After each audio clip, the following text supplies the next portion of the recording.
How are you enjoying this unique event? Very pleasurable to engage with so many different perspectives, different ages, different sectors on a topic that hits us all, right? Today was AI. We're all affected by it, and for me it was a lot of learning. I think one of the things that makes this event unique is the caliber of people that are in the room. I've done a lot. I've been to a lot of networking events. I've been invited to join a lot of councils and a lot of groups, and I've never been part of an institution that has been able to bring people together the way the United World Leaders has. And that directly aligned with my work in artificial intelligence to say AI is currently being used to bifurcate or split people, to cause tension, but it can be used to implement good and improve our communities. There was a meeting I was at several days ago where we were speaking with several key international presidents about how to rebuild certain economies that have been war-torn. And those types of conversations can only happen with key people where you actually see momentum and you see those come to fruition. We are very optimistic that this will result very, very important projects for the nations, for the people. But one of the things that this group brings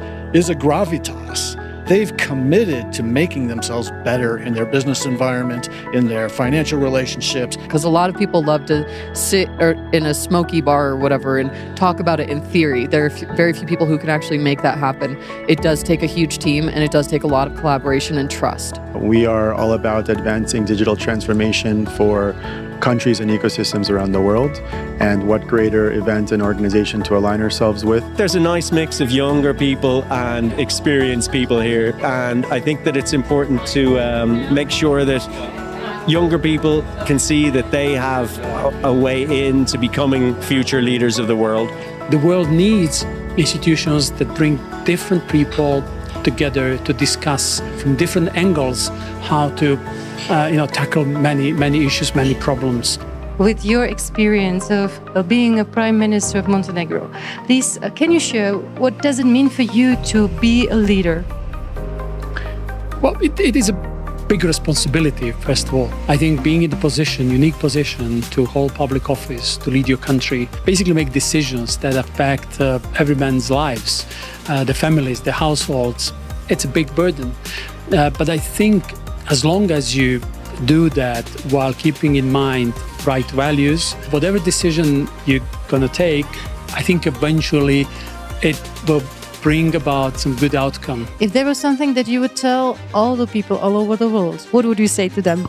Well, speaking of AI, which has been part of the focus here tonight, a lot of people think of AI as something that's happening to us. I call it the Terminator fallacy, saying it's going to destroy humanity, it's going to disrupt the economy. I'd like to say is this has the ability to democratize people's power. It can improve economy if we democratize it and help people learn it. Leadership is more of learning, it's more of responsibility and service, and knowledge is actually the most important part of leadership. I think it is fine to feel confidence, but I think it's also important to learn from around yourself.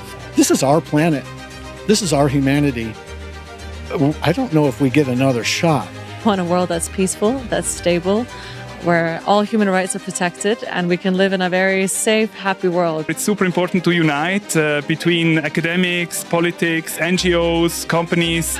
Everyone needs to basically unite behind a shared vision of how we want to tackle that problem. I cannot emphasize enough the importance for multilateral dialogue in today's world. The human rights, the medical rights, the educational rights, we have to unite at least in this. I believe that it's very important to get people united.